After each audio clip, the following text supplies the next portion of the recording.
राधा माधव कुंज बिहारी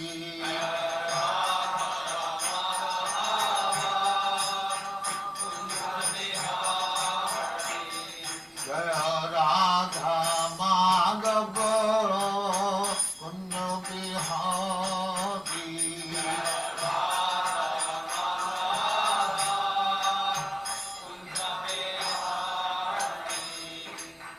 यशोदानंदन ब्रजजन रंजन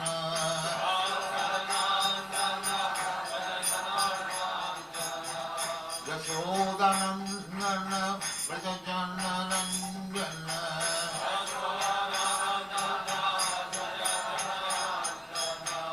यमुना तीर बनचारी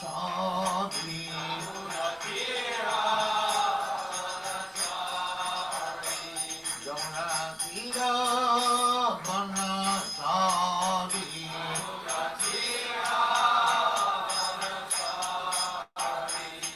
जय राधा माधव कुंज बिहारी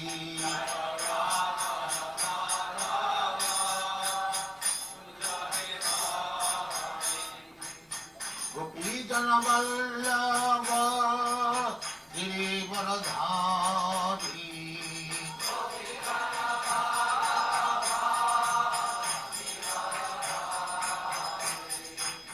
गोपीजन वल्लभ गिरिवरधारी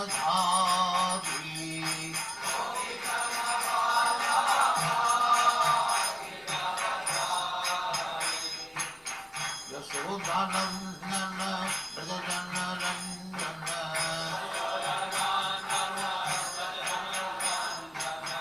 यशोदानंदन ब्रजजन रंजन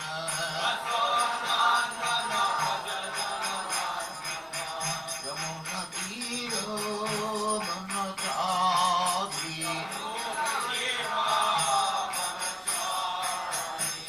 यमुना तीर बनचारी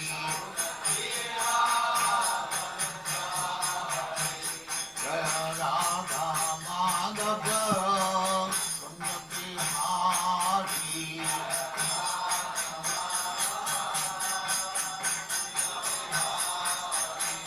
जय राधा माधव कुंज बिहारी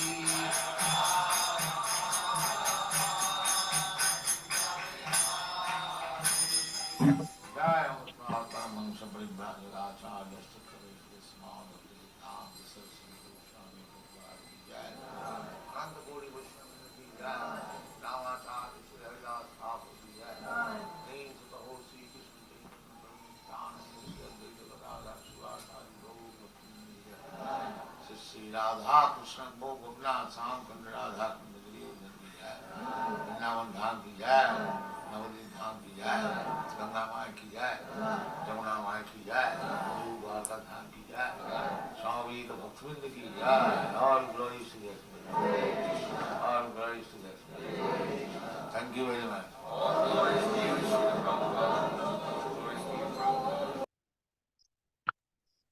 हरे कृष्णा। हर्षा माता जी मेरे दूसरे आईडी को भी पोस्ट बना दीजिए, इसको मैंगलोर वाइज करके डाला है।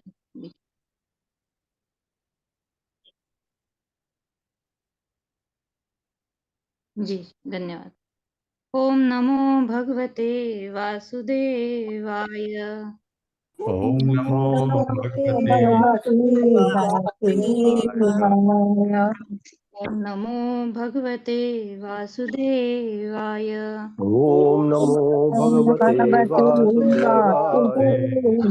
ओम नमो भगवते वासुदेवाय।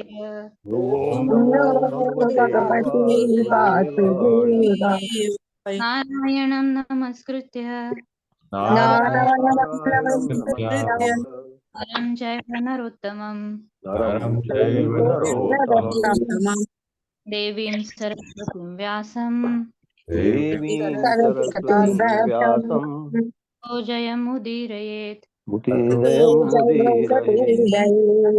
नष्टप्रायेषु भद्रेषु नष्टाय च भद्रेषु नित्यं भागवत सेवया नित्यं भागवत सेवया भगवते उत्तम श्लोके भगवते उत्तम श्लोके भक्तिर्भवति नैष्टिकी। भक्तिर्भवति नैष्टिकी। हरे कृष्णा, सभी का स्वागत है भागवतम की कक्षा में। हरे कृष्ण माता जी। प्रणाम। हरे कृष्णा सभी का। हरे कृष्णा माता जी, दंडवत प्रणाम।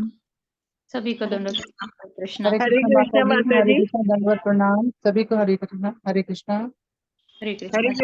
हरे कृष्णा माता जी, सभी को हरे कृष्णा। हरे कृष्णा माता जी, दंडवत प्रणाम। हरे कृष्णा। तो शुरू से देखेंगे हम थोड़ा। स्वयंभू मनु के पुत्र थे उत्तानपाद और प्रियव्रत महाराज। तो उत्तानपाद जी का हमने पूरा वंश जो था प्रचेताओं तक 10 प्रचेता, और फिर उनके पुत्र दक्ष हुए। फिर बाद में कोई शासन करने के लिए पात्र राजा नहीं था, तो ब्रह्मा जी और स्वयंभू मनु गए प्रियव्रत महाराज जी के पास, जो तपस्या कर रहे थे, सालों साल हुए थे तपस्या में लगे हुए थे। नारद मुनि के आश्रय में वो अपनी साधना कर रहे थे। फिर उनको बहुत मनाने के बाद प्रियव्रत महाराज जी गृहस्थ आश्रम में आ गए। और फिर प्रियव्रत महाराज जी का पुत्र अग्निध्र का पुत्र नाभि। तो नाभि महाराज जी जो है वो भी पुत्र प्राप्ति के लिए ही ये यज्ञ चल रहा है। आगे ये जो पृथ्वी जो कि हम जो स्तुतियां देख रहे हैं, तो उसमें आगे ये बोलेंगे पुरोहित। और ये जो तपस्या कर रहे, ये जो यज्ञ कर रहे थे, तो ये बहुत सालों से ये यज्ञ कर रहे थे। और ऐसे ही एक यज्ञ में भगवान चतुर्भुज रूप में साक्षात प्रकट हो गए। और जो ये पुरोहित है, ये भगवान की स्तुति करने लगे कि आपको तो ये जो सब सामग्री है 7 प्रकार की, पिछले श्लोक में हमने देखा था कि इतना सारा आपको समर्पित करके इसकी जरूरत भी नहीं है, और भक्ति से ही सिर्फ आप प्रसन्न होते हैं। और आप यहाँ प्रकट हुए हैं तो आप सिर्फ अपनी अहेतु की कृपा के कारण यहाँ पर प्रकट हुए हैं। तो इस प्रकार जो है ये जो ऋत्विज है ये भगवान की स्तुति कर रहे हैं। कल हमने देखा कि किस प्रकार भगवान जो है पूर्ण सौंदर्य से परिपूर्ण भगवान अलग अलग आभूषण परिधान करके जो भगवान यहाँ पर पधारे हैं, तो किस प्रकार उनकी स्तुति इन पुरोहितों ने की। तो आगे जो 6ठे श्लोक से हम आज कंटिन्यू करेंगे। हरे कृष्ण माता जी। माता जी, कल 4 श्लोक किए थे, यहाँ पे एक श्लोक पीडीएफ में मिसिंग है, बुक में भी मिसिंग है। 5वां हमने कल किया था ना, ये 5वां या नहीं? किया था माता जी। ये देखिए माता जी, ये चौथा है। चौथा है ये तो। उसके बाद 5वां पीडीएफ में मिसिंग है। नहीं, बुक में माता जी चौथा और 5वां दोनों एक साथ है। जो ये सकल जननी है ना, ओके ओके, यहाँ पे वो नहीं लिखा ना, इसके लिए इसमें 5 नंबर गायब रहता है इसमें। ये चौथा और 5वां साथ में था। ओके, पीडीएफ में वो टाइपिंग मिस्टेक है। अभी हम 6ठे श्लोक से कंटिन्यू करेंगे। परिजनानुराग विरचित शबल परिजनानुराग विरचित शबल संशत शब्द सलिल जल सित किसलय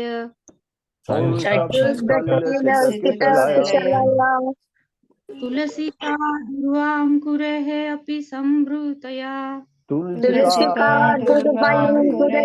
सपर्या किल परम परितुष्यसि।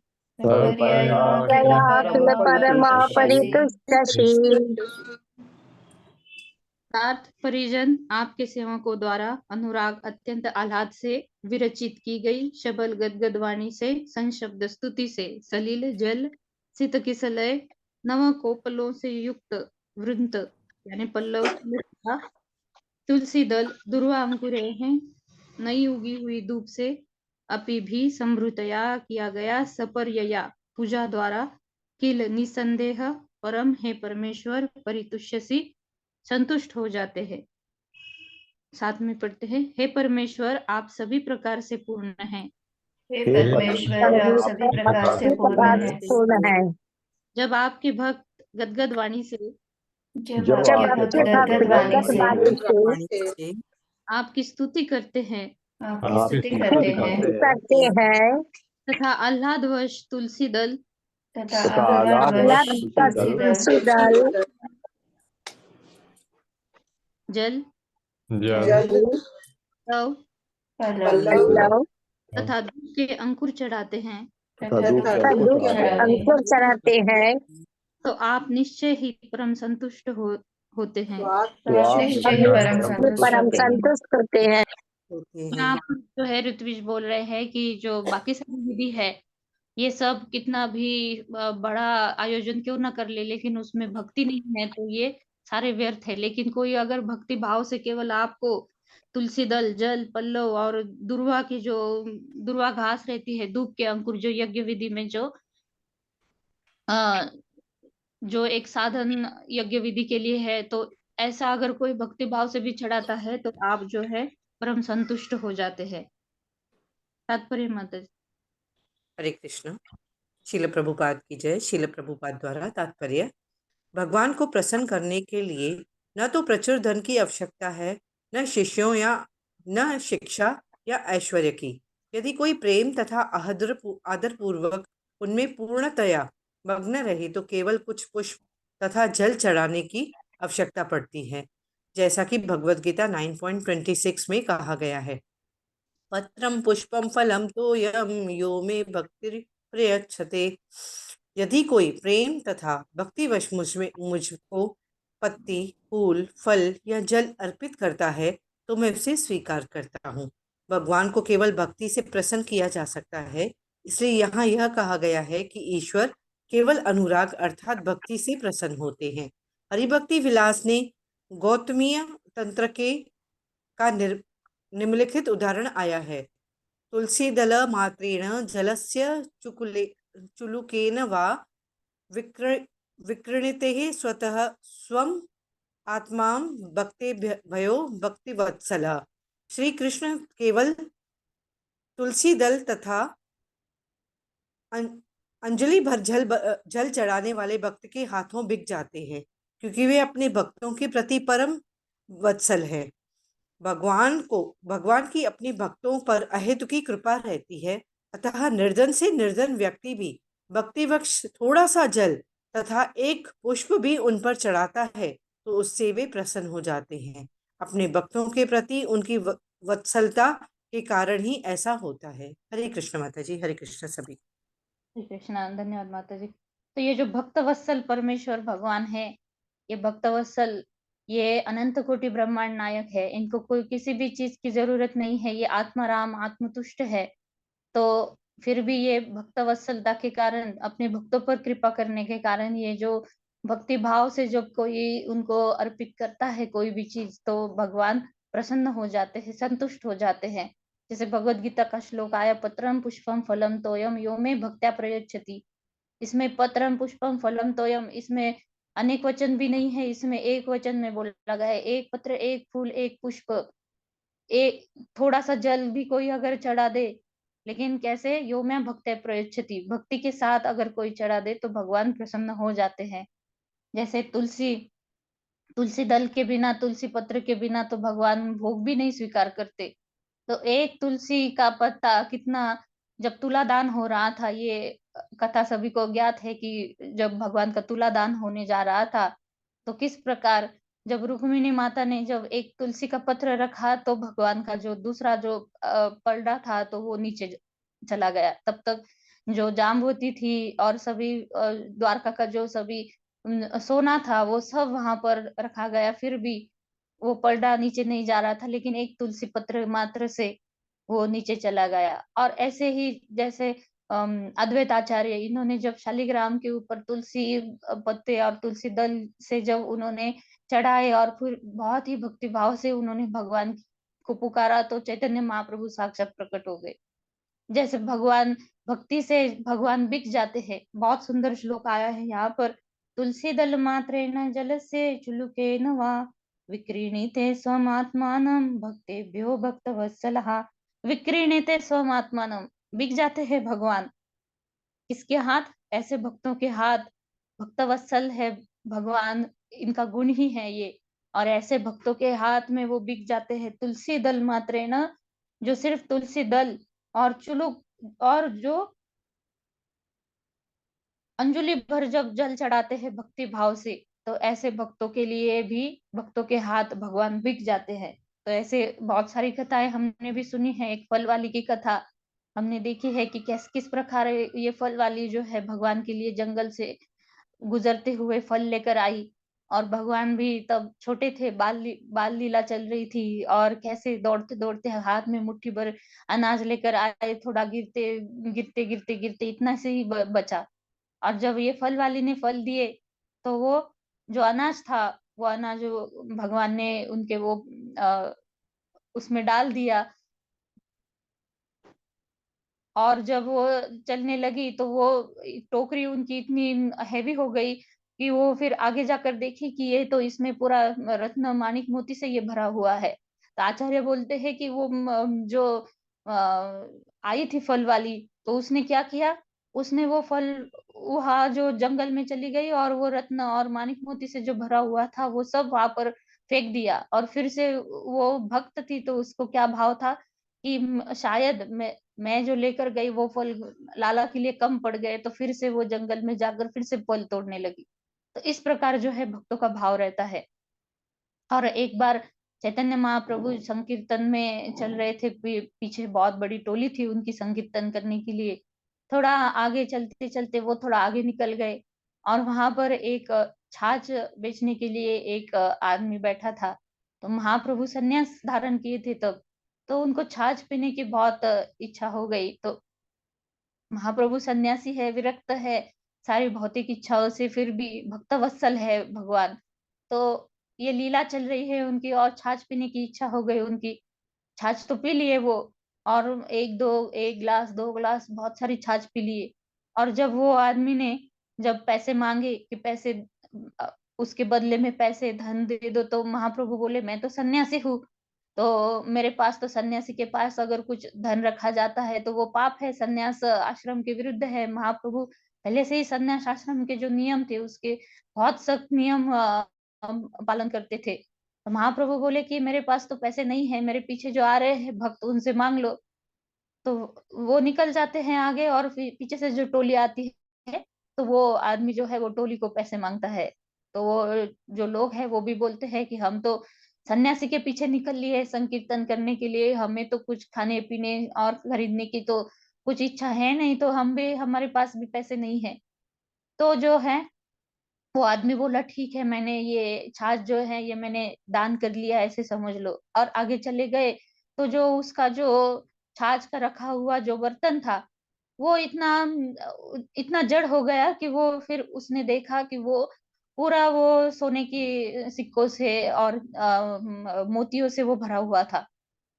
तब उसने वो नीचे रखा, और जो वो धन तो छोड़िए, लेकिन जो महाप्रभु ने जो छाछ पिया और उसको गले से लगाया, तो जो सबसे मूल्यवान धन जो है उसको मिला वो था कृष्ण प्रेम। तो उसके आंखों से आंसू बहने लगे, और दौड़ते दौड़ते दौड़ते हुए वो सोना मोती से भरा हुआ वो बर्तन वहीं पर रखकर भागने लगा। और जो संकीर्तन की जो टोली चल रही थी उनसे भी आगे निकलकर महाप्रभु के चरणों में गिर गया। तो और फिर महाप्रभु ने उनको गले लगाया, और जो कृष्ण प्रेम उनको उसके बदले में मिला, तो जो है सबसे मूल्यवान चीज उसको मिल गई। तो इस प्रकार जो है भगवान भक्त वत्सल है। जैसे हम भी देखिए, हम भी चैंटिंग करते हैं, तो उसमें हम नाम जप करते हैं। तो ये नाम जप हम किस लिए कर रहे हैं, भगवान को प्रसन्न करने के लिए कर रहे हैं? नहीं, अभी तो हम इतने अशुद्ध हैं, हमारा मन कलुषित है, हृदय कलुषित है, बहुत सारे अनर्थ है। नाम जप अभी हम कर रहे हैं तो हमारा अपराध युक्त नाम जप हो रहा है। उसको भगवान उससे भगवान को कुछ मिल रहा है? नहीं, नाम जप करने से हमारा ही शुद्धिकरण हो रहा है।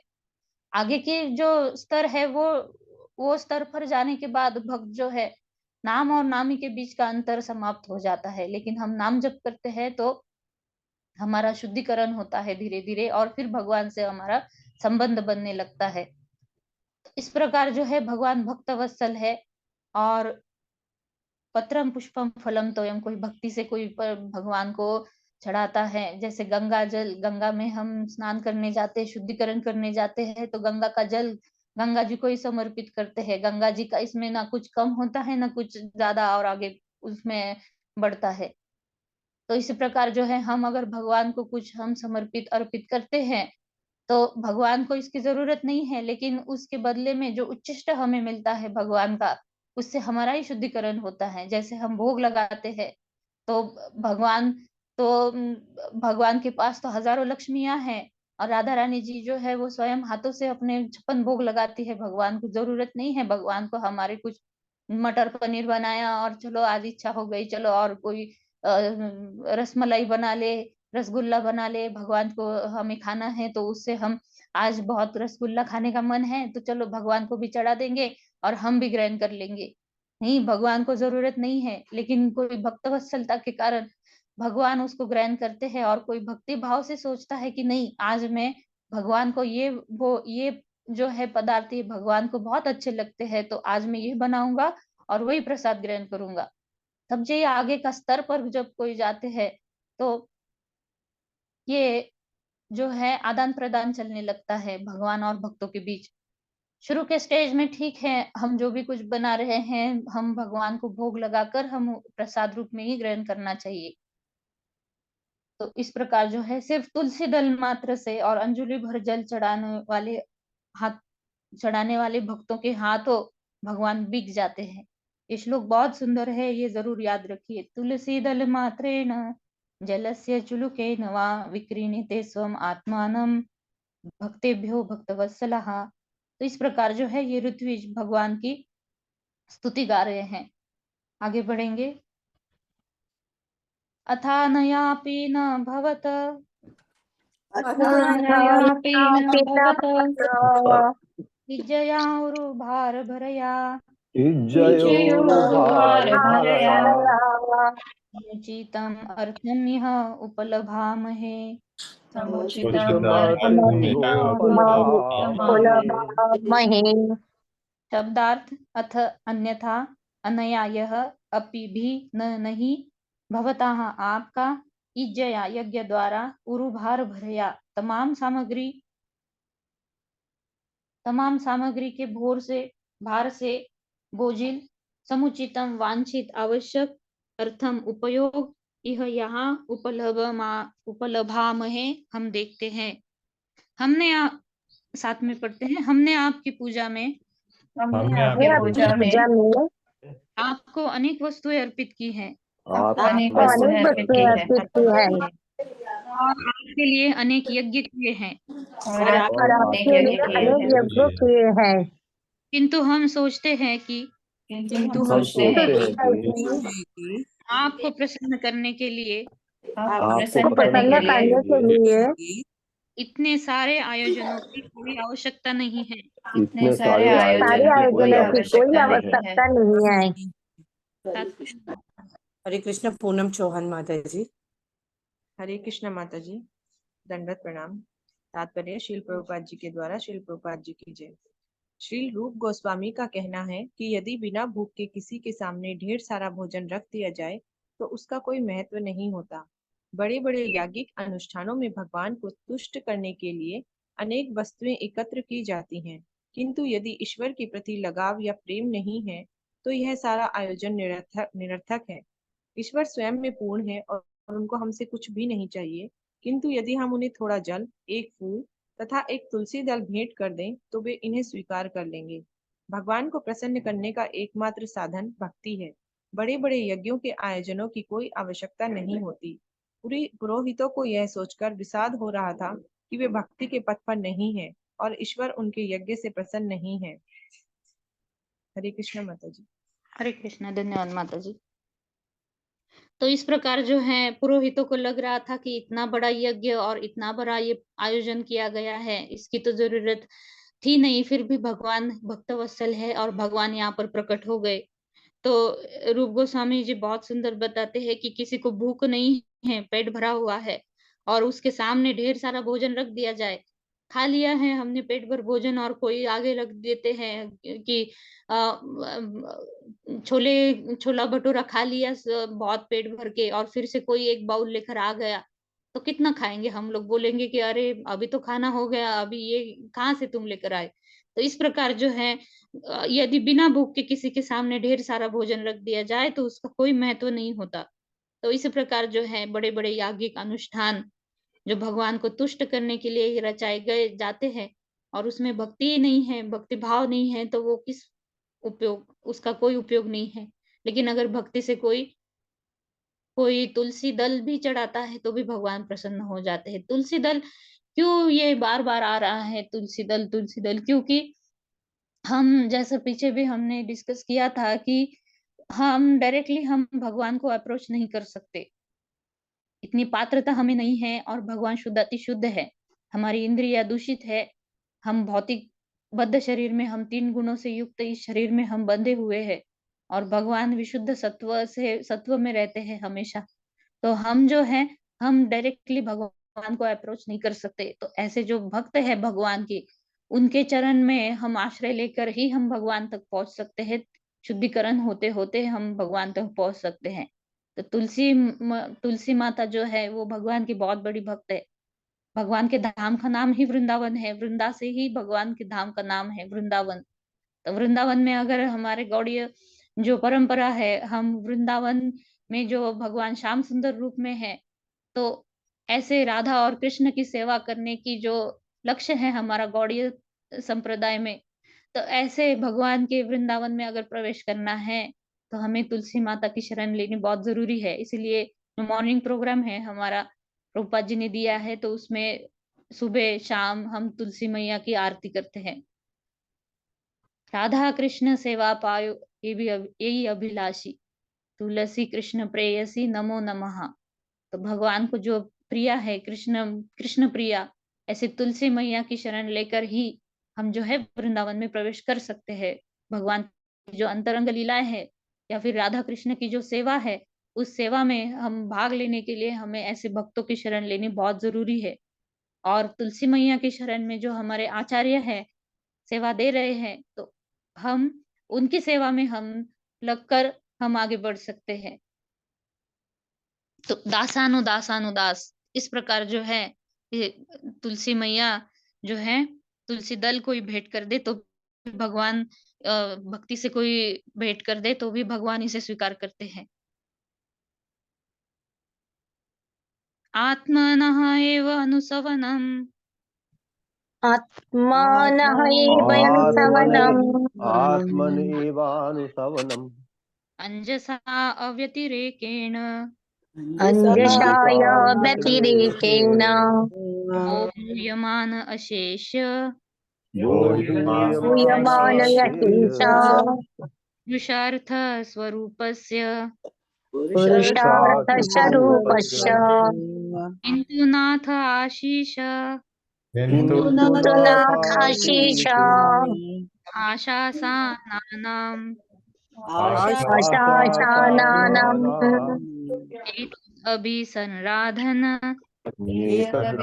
अभिसंराधन मात्रं भवितुम् अर्हति। भवितुमर्हति।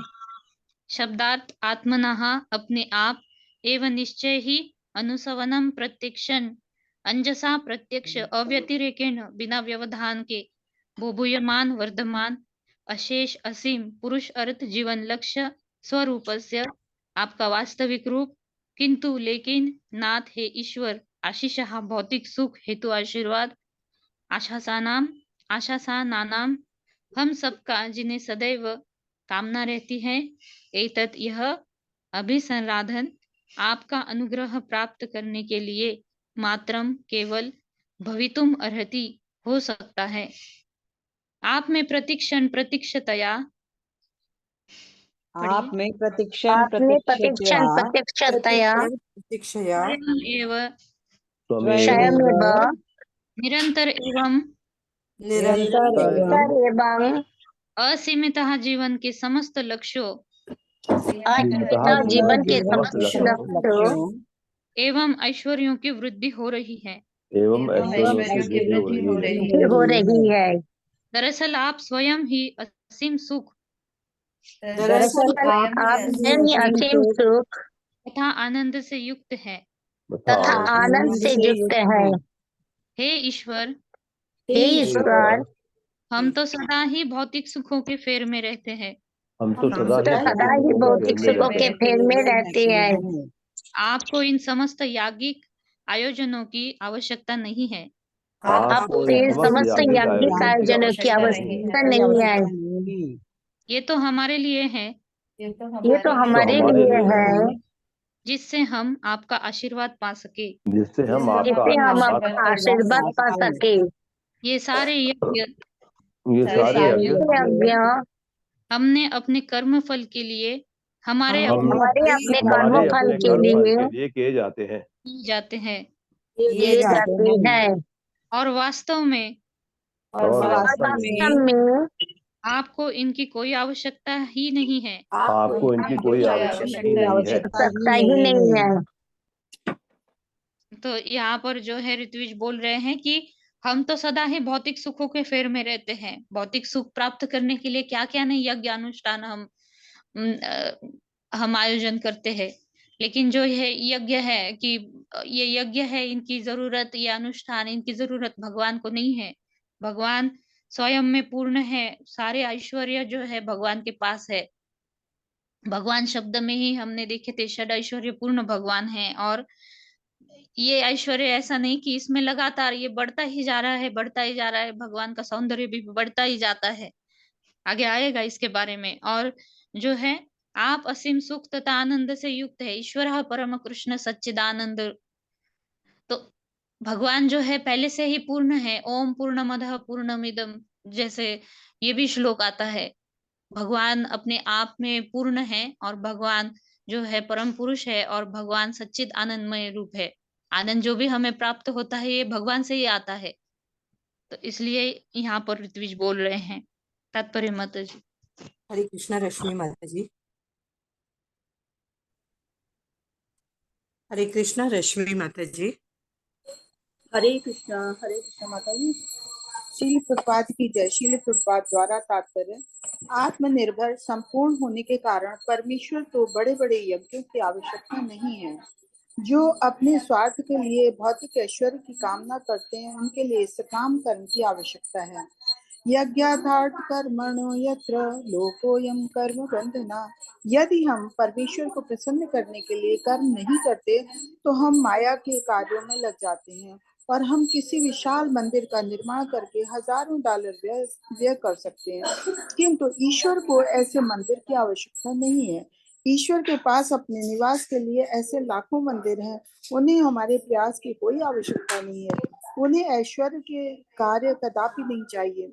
ऐसा कार्य तो हमारे आत्म लाभ के लिए होता है, क्योंकि यदि हम अपने धन को विशाल मंदिर निर्माण कार्यों में लगा देते हैं तो हम अपने प्रयास के बंधन से मुक्त रहते हैं।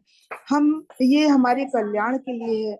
साथ ही यदि हम भगवान के लिए कुछ अच्छा कार्य करते हैं तो वो प्रसन्न होकर हमें आशीर्वाद देते हैं। निष्कर्ष के रूप में ये कहा जा सकता है कि ऐसे विशाल आयोजनों ईश्वर के लिए नहीं, हम अपितु हमारी अपने लिए होते हैं। यदि हम किसी प्रकार से ईश्वर का आशीर्वाद प्राप्त कर सकें तो हमारा अंतःकरण पवित्र हो सकता है और हम भगवान धाम वापस जाने के भागीदार बन सकते हैं। हरे कृष्ण माता जी। हरे धन्यवाद। तद्यथा बलिशानां स्वयं यथा बालिशानां स्वयं आत्मनः श्रेयम् अविदुषाम्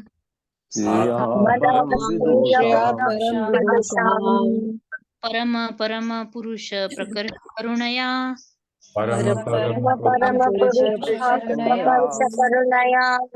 स्वमहिमानं च अपवर्ग आख्यम्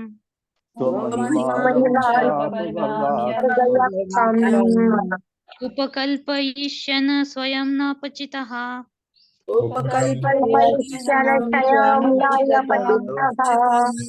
एव इतरवत इह उपलक्षितः।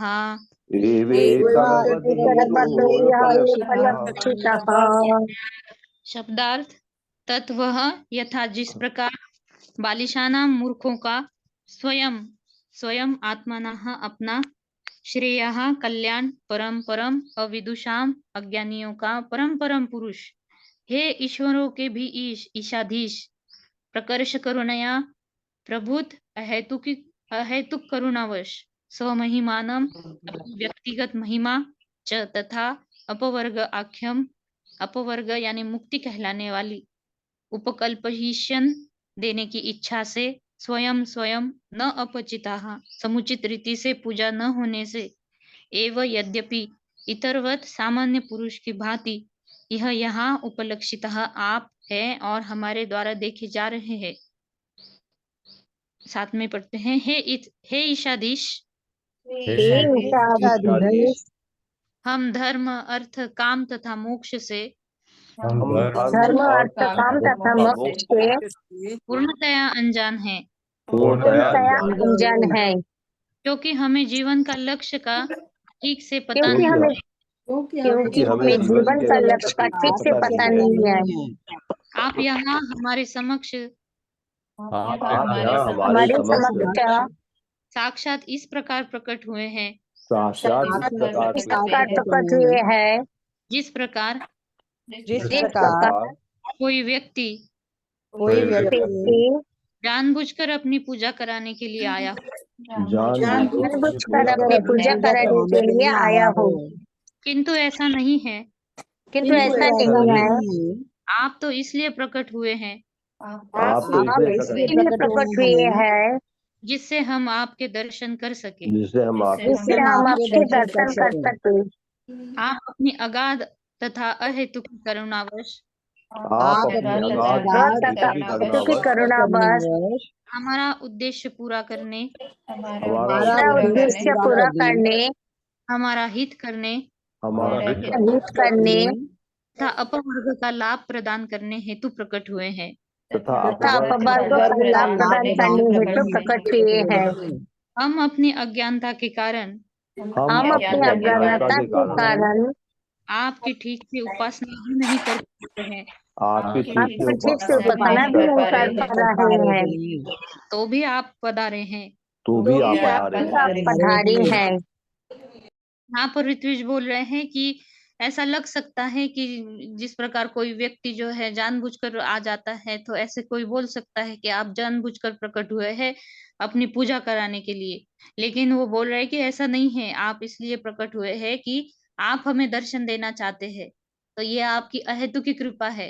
इस प्रकार पिछले श्लोक में भी हमने मंदिरों के बारे में प्रभुपाद जी बोल रहे हैं कि भगवान को ऐसे मंदिरों की जरूरत नहीं है, भगवान के पास है बहुत सारी जगह मंदिर है, भगवान के पास गोलोक धाम है, भगवान के पास वैकुंठ धाम है, उसमें भी हजारों वैकुंठ लोग हैं भगवान के, और इस धरातल पर भी भगवान अपने धाम स्वयं प्रकट करते हैं। भगवान को जरूरत नहीं है मंदिरों की, फिर भी भगवान अपने भक्तों द्वारा मंदिर बनवाते हैं। क्यों? क्योंकि इन मंदिरों में जाकर हमारा ही उद्धार होगा, और हम धन लगाते हैं मंदिरों के लिए, तो जो है हम ही मंदिर में जाकर भगवान के विग्रह की सेवा कर सकते हैं, दर्शन कर सकते हैं। वहां पर जैसे हमारे इस्कॉन के मंदिर बन रहे हैं, तो वहां पर गुरुकुल बन रहे हैं, वहां पर जो है वैदिक शिक्षाएं मिल रही है। तो ऐसे ही मैंगलोर में जो मंदिर बन रहा है हमारा, वहां पर जो है वैदिक शिक्षा देने के लिए एक कॉलेज बन रहा है वहां पर। क्यों? क्योंकि ये जो शास्त्र है, इन शास्त्रों को पढ़कर जो है सभी लोग भक्ति में लग जाए और सभी जो है भगवान से अपना संबंध फिर से स्थापित कर सके। तो ये जो मंदिर है, ये मंदिर बनते क्यों है? ये मंदिर बनते हैं, इसमें भगवान आ भी जाते हैं अर्चा विग्रह के रूप में, भगवान यहाँ पर प्रकट होते हैं, अपनी कृपा हम पर बरसाते हैं, और जो है हमारा ही उद्धार होता है ये मंदिर बनवाने के बाद। ऐसा नहीं कि भगवान को मंदिर की जरूरत है, मंदिर बनवाते हैं तो भगवान वहां पर साक्षात प्रकट होते हैं अर्चा विग्रह रूप में, और जो है हमारे ऊपर ही ये उनकी कृपा है कि अपने भक्तों के माध्यम से वो हमें फिर से बुला रहे हैं भगवत धाम जाने के लिए। तो ऐसे ऋत्विज बोल रहे हैं कि आप हमारे हित करने के लिए, लाभ प्रदान करने के लिए हेतु प्रकट हुए हैं, लेकिन ये हमारी अज्ञानता है कि हम आपका ठीक से जो है हम उपासना नहीं कर पा रहे हैं, और फिर भी आप पधारे हैं। तात्पर्य माता जी। हरे कृष्णा अशोक प्रभु जी। हरे कृष्णा माता जी, दंडवत प्रणाम। शील प्रभुपाद जी की जय। शील प्रभुपाद जी द्वारा तात्पर्य।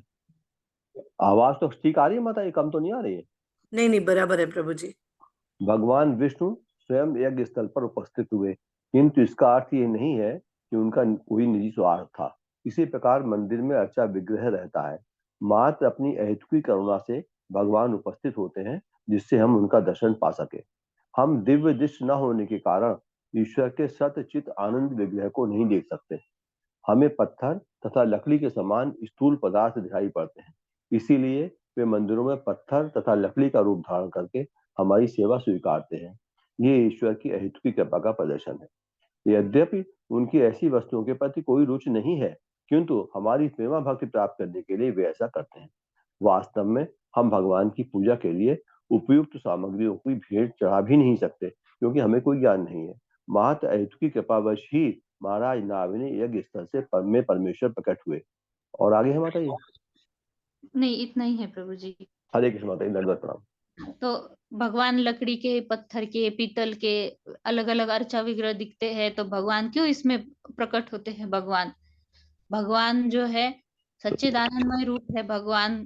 तो हम तो सूक्ष्म चीजों को भी नहीं देख सकते, स्थूल चीजों को भी हम अभी नहीं पहचान रहे हैं कि हम स्थूल तत्वों में हम जकड़े हुए हैं, उनको भी हम नहीं छोड़ सकते। सूक्ष्म चीजों की तो बात ही अलग है। और उससे भी ऊपर जो है भगवान आध्यात्मिक रूप में भगवान रहते हैं। तो भगवान इस जड़ तत्व में, जैसे लकड़ी है, पत्थर है, सोना है, चांदी है, अलग अलग घरों में अलग अलग तरह के विग्रह दिखेंगे, फिर भी इस जड़ तत्व में भगवान अपने आप को प्रकट करते हैं। क्यों? क्योंकि ये हमारे ऊपर कृपा बरसाते हैं। तो जैसे लकड़ी के रूप में है जगन्नाथ जी, तो अपने भक्तों के ऊपर कृपा करने के लिए वो प्रकट हुए लकड़ी के रूप में। जगन्नाथ जी जो है, बलदेव जी, सुभद्रा मैया, सुदर्शन जी जगन्नाथपुरी में वो धाम में रहते हैं। तो अपने भक्तों के ऊपर, भक्तों से आदान प्रदान करने के लिए ये, जैसे हमने देखा, आपको कथा पता होगी कर्माबाई की खिचड़ी खाने के लिए भगवान मंदिर से चुपचाप निकलते थे और सुबह सुबह कर्माबाई की खिचड़ी खाने के लिए आते थे। और वही प्रथा प्रसिद्ध हो गई। अभी भी वहां पर जगन्नाथपुरी में खिचड़ी का प्रसाद सुबह सुबह भगवान को भोग में लगता है और प्रसाद बांटा भी जाता है। तो इस प्रकार जो है भगवान अपने अहेतु की कृपावश भगवान ऐसे वस्तुओं में, ऐसे जड़ तत्वों में भी भगवान अपने आप को प्रकट करते हैं। तो कोई जो है नास्तिकवादी लोग बोलते हैं कि आपके भगवान अगर इतने बड़े हैं, इतने ग्रेट है, तो फिर क्यों ये पत्थर और लकड़ी की मूर्तियों में, मूर्ति पूजा जो नहीं मानते उनको लगता है कि क्यों ये मूर्तियों में मूर्ति पूजा क्यों आप लोग करते हैं? अगर भगवान सभी जगह है तो मूर्ति और पत्थर और लकड़ी के इसमें आपको इनकी पूजा करने की क्या जरूरत है? क्योंकि भगवान अगर सभी जगह है, अगर अरूप अव्यक्त का ही हम पूजा करेंगे तो किस प्रकार हम भगवान की सेवा कर पाएंगे? व्यक्त भगवान हो रहे हैं अर्चा विग्रह के रूप में, तो हम भगवान की सेवा कर पा रहे हैं, भगवान के रूप को हम देख पा रहे हैं। तो इस प्रकार जो है ऋत्विज यहाँ पर बोल रहे हैं कि आप जो है, आप यहाँ पधारे हैं लाभ प्रदान करने हेतु, लेकिन हम उपासना ठीक से नहीं कर पा रहे हैं।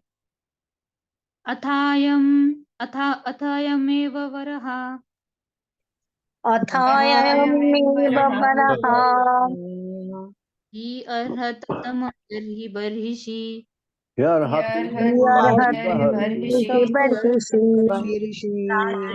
वरदर्शभः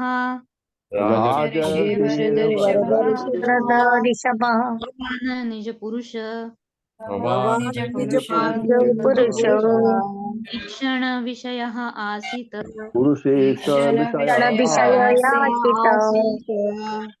शब्दार्थ अथ तब अयम यह एव निश्चय ही वरः आशीर्वाद ही निस्संदेह अर्हततम पूज्यतम यही, क्योंकि बर्हिषि यज्ञ में राज ऋषि है, राजा नाभि का, वरदृषभः वरदायकों में श्रेष्ठ, भगवान आप निज पुरुष अपने भक्तों के ईक्षण विषय देखने योग्य वस्तु आसीत हो गई है।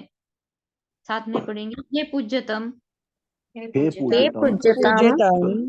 आप समस्त वरदायकों में श्रेष्ठ हैं, आप समस्त वरदायकों में श्रेष्ठ हैं, और राजर्षि नाभि की यज्ञशाला में, और राजर्षि नाभि की यज्ञशाला में आपका प्राकट्य हमें आशीर्वाद देने के लिए हुआ है, हमें आशीर्वाद देने के लिए हुआ आशीर्वाद है, देने के लिए हुआ है, क्योंकि हम आपको देख पाए हैं, क्योंकि हम आपको देख पाए हम हैं, आपको देख पाए हैं, इसलिए आपने हमें इसलिए आपने हमें सर्वाधिक मूल्यवान वर प्रदान किया है। सर्वाधिक मूल्यवान वर प्रदान किया है। तात्पर्य माता जी। हरे कृष्ण। सोनिया अग्रवाल माता जी। हरे कृष्ण माता जी। श्री प्रभुपाद जी की जय। तात्पर्य श्री प्रभुपाद जी के द्वारा। निज पुरुष ईक्षण विषय श्रीमद् भगवद गीता 9.29 में भगवान श्री कृष्ण कहते हैं, समोहम सर्वभूतेषु, मैं किसी से द्वेष नहीं करता और न किसी का पक्षपात करता हूँ। जीव मात्र में मेरा समभाव है, परंतु जो भक्ति भाव से मेरी सेवा करते हैं वे मेरे प्रिय मित्र हैं और मुझ में ही स्थित है और मैं भी उनका मित्र हूँ। पूर्ण पुरुषोत्तम भगवान सबके लिए समान है। इस अर्थ में न तो कोई उनका शत्रु है न कोई मित्र। प्रत्येक प्राणी अपने स्वयं के कर्मों का फल भोगता है और ईश्वर सबके हृदय में स्थित होकर सबको देखते हैं तथा उन्हें वांछित फल देते हैं। जिस प्रकार भक्तगण ईश्वर को सर्वभावेन संतुष्ट देखना चाहते हैं, उसी प्रकार से ईश्वर अपने भक्तों के समक्ष अपने आप को उपस्थित करने के लिए इच्छुक रहते हैं। भगवान श्री कृष्ण श्रीमद् भगवद गीता 4.8 में कहते हैं, परित्राणाय साधूनां विनाशाय च दुष्कृतां धर्म संस्थापनार्थाय संभवामि युगे युगे। भक्तजनों का उद्धार, दुष्टों का विनाश तथा धर्म की फिर से स्थापना करने हेतु मैं युग युग में प्रकट होता हूँ। इस प्रकार भगवान श्री कृष्ण का आविर्भाव अपने भक्तों को भवबंधन से छुटकारा दिलाने तथा संतोष देने के लिए होता है। वास्तव में वे केवल दुष्टों को मारने के लिए अवतार नहीं लेते, क्योंकि इस कार्य को तो उनके दूत भी कर सकते हैं। महाराज नाभि के यज्ञ स्थल में भगवान श्री विष्णु का प्रकट होना राजा तथा उनके अनुचरों को प्रसन्न करने के अतिरिक्त और कुछ न था, अन्यथा वहां उनके उपस्थित होने का कोई प्रयोजन नहीं था। हरे कृष्ण माता जी।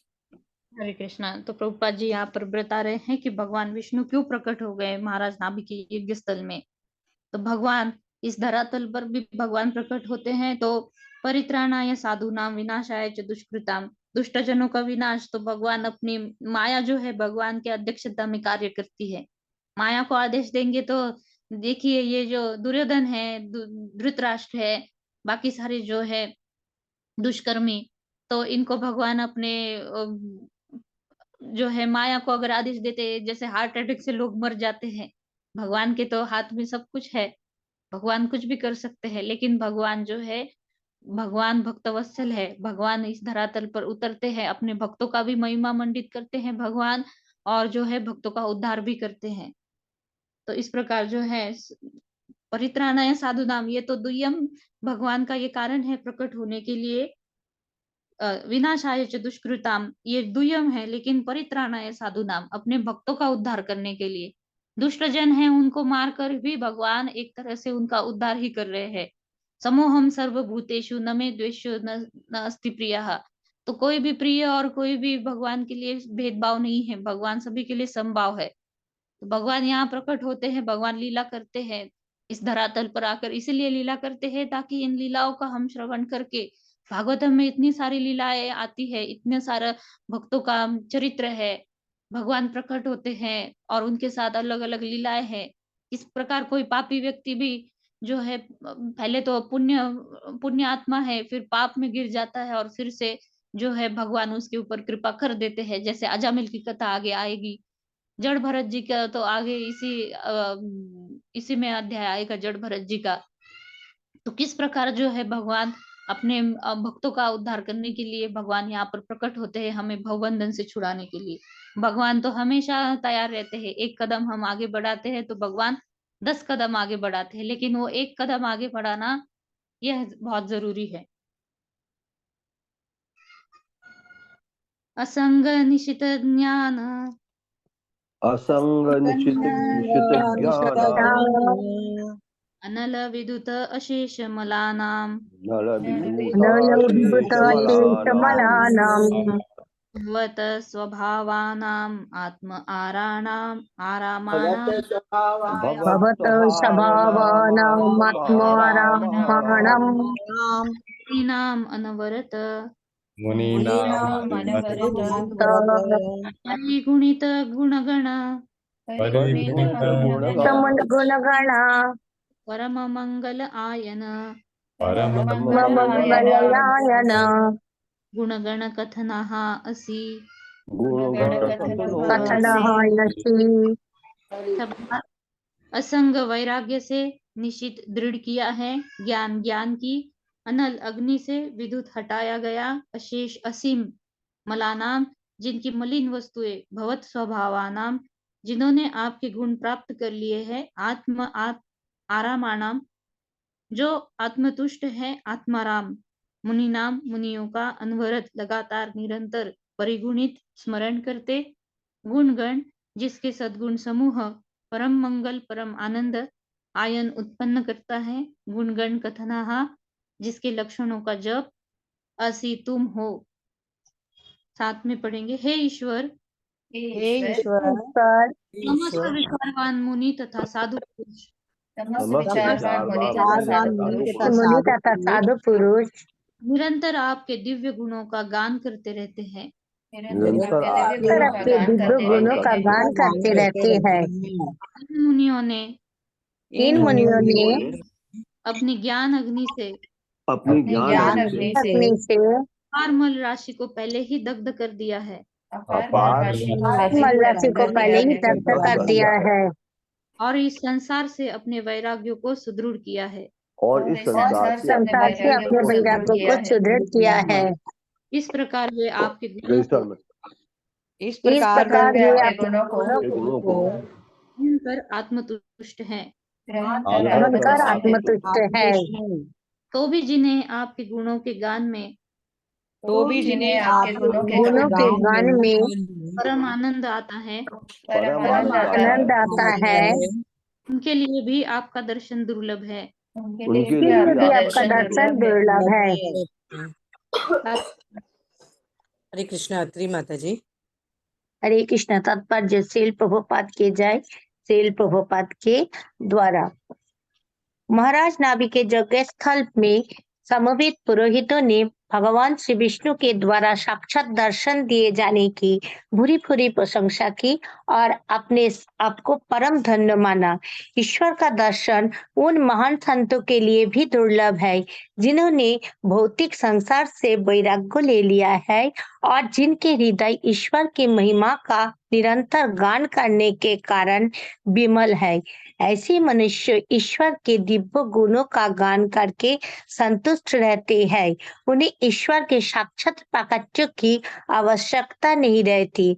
ऋषिगण ये इंगित करना चाहते हैं कि ईश्वर की व्यक्तिगत उपस्थिति महान साधुओं के लिए भी दुर्लभ है, किंतु वे उन पर इतनी कृपालु थे कि वे साक्षात प्रकट हो गए।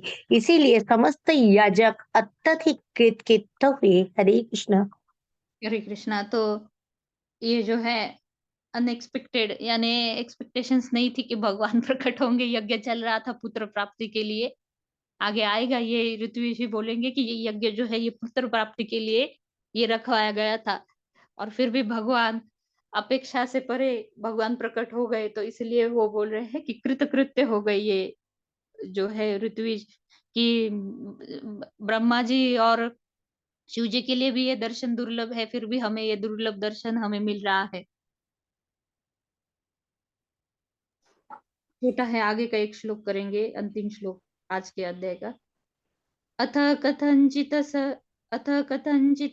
स्खलन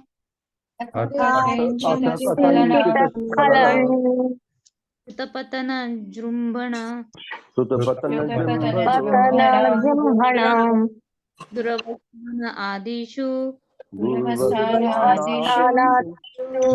विवशानां नः स्मरणाय ज्वरमरणदशायाम्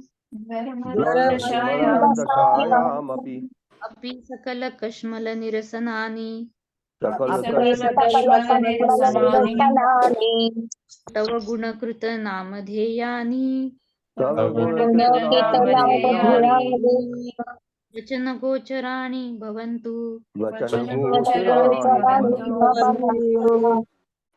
शब्दार्थ अथ अब भी कथनचित किस प्रकार से स्खलन ठोकर जाने क्षुत भूख पतन गिरने जृंभण जम्भाई लेने दुरवस्थान प्रतिकूल स्थिति में रहने के कारण आदिशु इत्यादि विवशानाम असमर्थ नहा हम सबका स्मरणाय याद रखने ज्वर मरण दशायां मृत्यु के समय तेज ज्वर की दशा में अपि भी सकल समस्त कश्मल पाप निरसनानी दूर करने वाले तव तुम्हारे गुण गुण कृत कर्म नामधेयानी नाम वचन गोचरानी उच्चरित हो सकने वाले भवंतु हो सके।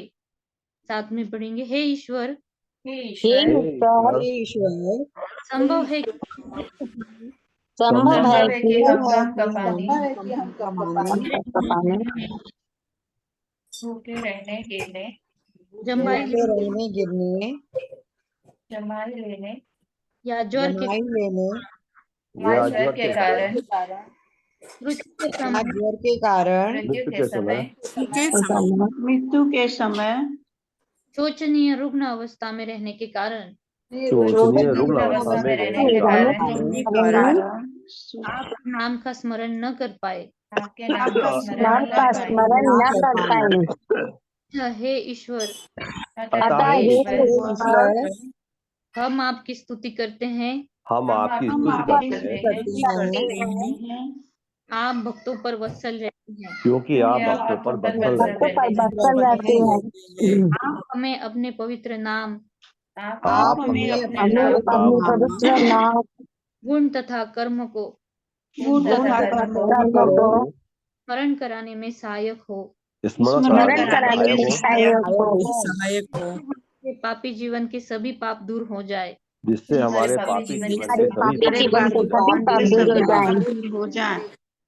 श्री कृष्णा, तो भगवान के नाम, रूप, गुण, कर्म, लीला, धाम, इन सब का गुणगान करते हैं, भगवान की स्तुतियां करते हैं, तो सबसे पहले जो है हमारे ही पाप कर्म कटने लगते हैं और हम ही शुद्ध होने लगते हैं। जैसे मैंने बताया, फिर आगे आगे जो है स्तर, भक्ति का जो स्तर है वो आगे आगे बढ़ता जाता है। हरे कृष्ण सावित्री माता जी। हरे कृष्ण माता जी, दंडवत प्रणाम। हरे कृष्ण सभी भक्तों को। तात्पर्य श्रील प्रभुपाद द्वारा श्रील प्रभुपाद की जय। जीवन की वास्तविक सफलता है अंते नारायण स्मृति, अर्थात मृत्यु के समय ईश्वर के पवित्र नाम, गुण तथा रूप का स्मरण। भले ही हम मंदिरों में ईश्वर की पूजा में लगे रहें, किंतु भौतिक परिस्थितियां इतनी कठिन तथा दुस्तर हैं। माता जी थोड़ा सा ऊपर करें। जी माता जी, थैंक यू। दुस्तर है कि मृत्यु के समय रुग्ण अवस्था या मानसिक विक्षिप्तता के कारण हम ईश्वर को स्मरण करना भूल जाते हैं। इसीलिए हमें ईश्वर से यही प्रार्थना करनी चाहिए कि हमें मृत्यु के समय अपने चरण कमल का स्मरण करने के योग्य अवश्य रखें, क्योंकि उस समय हमारी स्थिति दयनीय होगी। इस प्रसंग के लिए हमें श्रीमद् भागवत में 6.2.9 तथा 14.1 देखना चाहिए। हरे कृष्ण माता जी। हरे कृष्णा, तो इसको हम कल देखेंगे।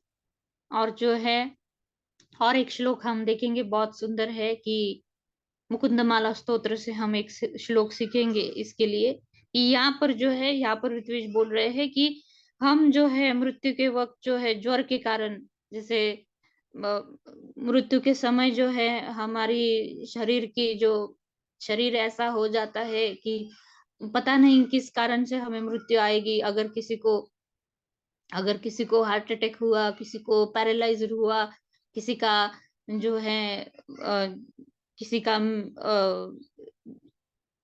कोई मतलब भूल गया है सब कुछ, या फिर किसी का गला रुद्ध हो गया है, गले से आवाज नहीं निकल रही है, तो किस प्रकार भगवान का नाम लेंगे। और अगर याददाश्त चली गई है तो किस प्रकार भगवान का स्मरण कर पाएंगे।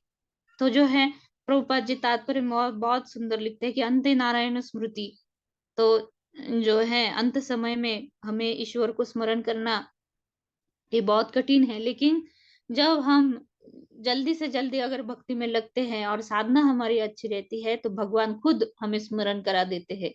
इसको भक्तों की चिंता करने की जरूरत नहीं है, लेकिन हमारी साधना अच्छे से होनी चाहिए कि मृत्यु के समय हमें भगवान की याद आए या ना आए, लेकिन भगवान जरूर हमारी मदद करते हैं। और आचार्य जो है हमारे बहुत ऐसे भक्त हैं जो अनुभव बताते हैं कि किस प्रकार जो है मृत्यु के समय हॉस्पिटलाइज्ड है और मृत्यु का समय आ गया तो वो चिल्ला रहे हैं, प्रभुपाद आ गए, प्रभुपाद आ गए मुझे लेने के लिए, तो ऐसा भी चिल्ला रहे हैं। तो प्रभुपाद खुद बोले हैं जो 16 माला करेंगे, 4 नियमों का पालन करेंगे और जो साधना अच्छे से करेंगे, प्रचार कार्य में सहायता करेंगे, उनको लेने के लिए मैं खुद आऊंगा। तो ऐसे भी अनुभव है कि वो चिल्ला रहे हैं कि प्रभुपाद आ गए, प्रभुपाद आ गए। इस प्रकार जो है कि मृत्यु के समय भगवान से हमें यही प्रार्थना करनी चाहिए कि जो हमारी अंतिम परीक्षा है मृत्यु का समय, कि इस परीक्षा में हम उत्तीर्ण हो जाए, कि भगवान अंतिम समय आपका स्मरण अवश्य मुझे आना चाहिए और आप हमें मदद कीजिए कि मृत्यु के समय हम आपको याद कर पाए। और हमारे आचार्यों को भी हमेशा हमें ये प्रार्थना करनी चाहिए कि आप हमारी मदद कीजिए कि मृत्यु के समय जो है हम भगवान को याद कर पाए। तो इस प्रकार यहाँ पर प्रभुपाद जी लिख रहे हैं। और ये श्रीमद् भागवत का जो श्लोक है उसको हम कल देखेंगे, और मुकुंद माला का एक श्लोक है वो भी हम कल देखेंगे। यही पर रुकते हैं। वांछा कल्पतरुभ्यश्च कृपा सिंधुभ्येव च पतितानां पावनेभ्यो वैष्णवेभ्यो नमो नमः। अनंत कोटि वैष्णव वृंद की जय। श्रील प्रभुपाद जी की जय। नामाचार्य श्रील हरिदास ठाकुर जी की जय। श्रीमद् भागवत महापुराण की जय। हरे कृष्ण। सभी को प्रणाम।